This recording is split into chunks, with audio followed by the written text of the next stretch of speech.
I will call this pathetic. Can't help your own daughter recover from 2040, but here goes.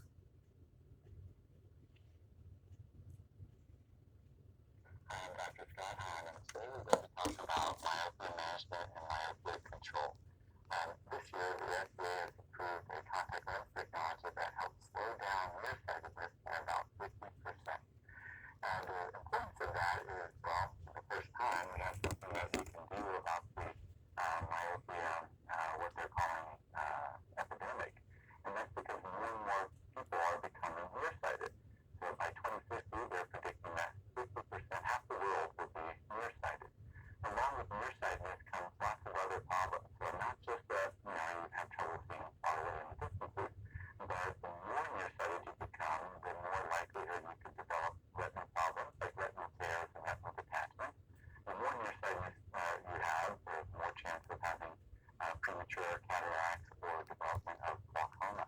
So the more that we can do to help slow down nearsightedness and myopia, the better the actual long-term health of the eye. These contact lenses work by changing peripheral light and peripheral focus onto the retina. So the retina is the internal lining of the eye, and the stimulus for the growth of the eye occurs in that peripheral retina. So if we can change that stimulus so the eye is not growing too long and becoming too elongated, which is what's creating a lot of the nearsightedness, then we can help to slow down the myopia progression.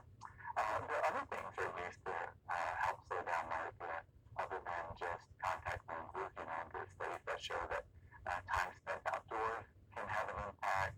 Of course, now with all the virtual learning and all the digital devices, all this near vision accommodation also affects nearsightedness. So things that we can do to limit those activities and to help slow nearsightedness is going to help the actual health of the eye.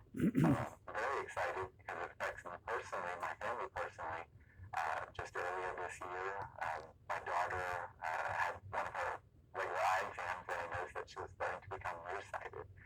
And the nearsightedness was a very mild amount. And then as we were getting her glasses and she was wearing just normal regular contact lenses, she started to complain that the glasses and the contacts were still blurry for her.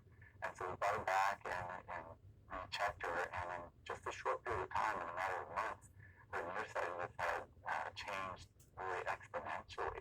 And so that really made me sort of nervous as to what is her long-term trajectory and where is her nearsightedness going to stop and stabilize. And so when we had these FDA-approved contact lenses, I said, well, this is perfect for her, and she will actually be my first patient to use these myopia control contact lenses in an attempt to slow down her nearsightedness so that she can have better long-term eye health. And not only for eye health and not only for helping her see better, but even if she plans as an adult that she was going to have some type of laser vision correction or some type of surgery to help her nearsightedness, patients who have small amounts of nearsightedness do much better compared to patients who have large amounts of nearsightedness that need to be corrected. So controlling myopia is good even if we plan to have surgery later on. So starting myopia control, starting it young obviously works better compared to starting it later. The FDA approved age is between age 8 and 12 in order to start the treatments. And then you will continue the treatments until your eyes are stable, which generally is when you are an adult.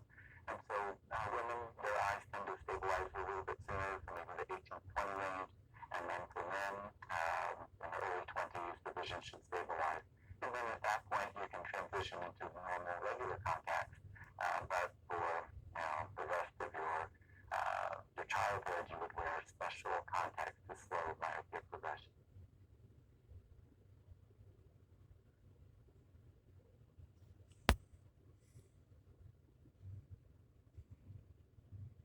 I don't know what you think of that. After I talked to Rafelson, I realized that the ignorance of the public made prevention impossible. Just impossible. But to be unable to help your daughter with prevention when she's emmetropic or 20/20 refractive state exactly 0 is pathetic. Now, I realize people have to make a living, they have to sell glasses, and they have to sell a product, the product being contact lenses, minus lenses, and the idea that the minus lens is going to help you and you can't prevent it when you're 20/40. But you look at science, engineering science, the eye's behavior, and it's not possible for me to reconcile the idea that you can't prevent it. It may be that you can't get out of it out of 20/40, but at least it's possible at 20/40. But I don't know. I'm doing it. I've been doing it for the past 15 years because I don't really trust a person if he doesn't understand the behavior of the eye as a dynamic system. Now, they don't teach us in optometry, and the general public does not understand it.